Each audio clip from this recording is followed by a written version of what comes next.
So for years and years, many companies have turned a blind eye to the menopause and not offered solutions for women in their workplace. However, it is high on the agenda right now, and more workplaces are addressing this and offering support for women going through the menopause. So what will they be experiencing? Well, during the menopause, women are at high risk of heart disease such as blood pressure, cholesterol, and they're also at high risk of weight gain. And in addition to that, because there's a reduction in estrogen, they're also at high risk of osteoporosis. And the perimenopause, which is before the menopause, can last from a few months up to many, many years. And during this period, women will experience hot flushes, low mood, low concentration, joint pain, and many other symptoms aside that. So weight gain is a big issue for many women, and this is due to the reduction in estrogen and therefore the reduction in muscle mass. And we do know that muscle burns more calories at rest than fat. So it is crucial that during this period and beyond, and even before this period as well, that you are doing some form of weight and resistance training to maintain and preserve that muscle mass so that it has less impact on your weight.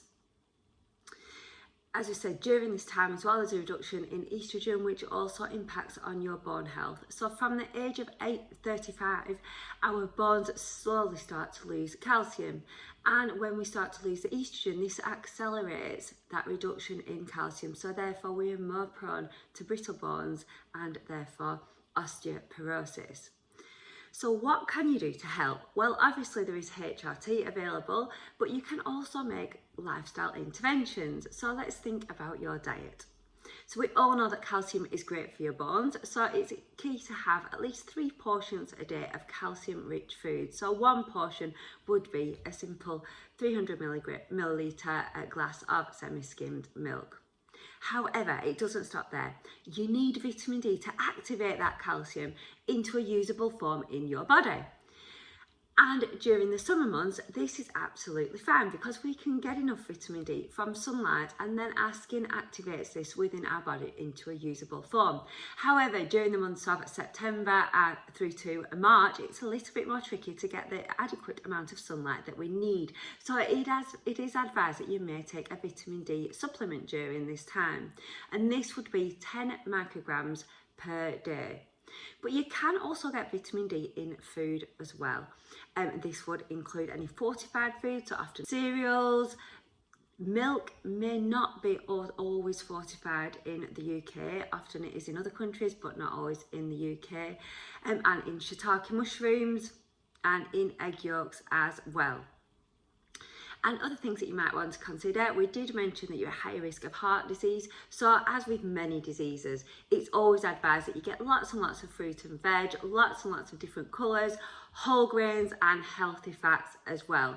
And you can also get estrogens from plant estrogens such as soya and linseed. So it's a good idea to include these in your diet. It would take around 2 to 3 months though before you see any kind of benefit. And studies do show that some women are more receptive to this than others. However, this could be due to the gut bacteria. So this leads me on to the next point, keep a healthy gut. This also impacts on your brain health as well. And we've already said that you can have a low mood during the menopause. So think about your friendly gut foods such as your fibre. There's soluble and insoluble fibre, so make sure you're getting a good mix of both, and it is advised that you get 30 grams a day. And think about your fermented foods as well, which also have a positive impact on your gut. The final thing to consider is caffeine and alcohol. Both these will increase the risk of hot flushes amongst other side effects as well. So make sure that you stay within your limits. For caffeine, it will be 400 micrograms per day. You would probably find about 80 in a cup of tea. And also think about your timing as well, because that would impact on your sleep. Hope that helps. Get in touch if you've got any questions. It's Anna at leaphealth.co.uk.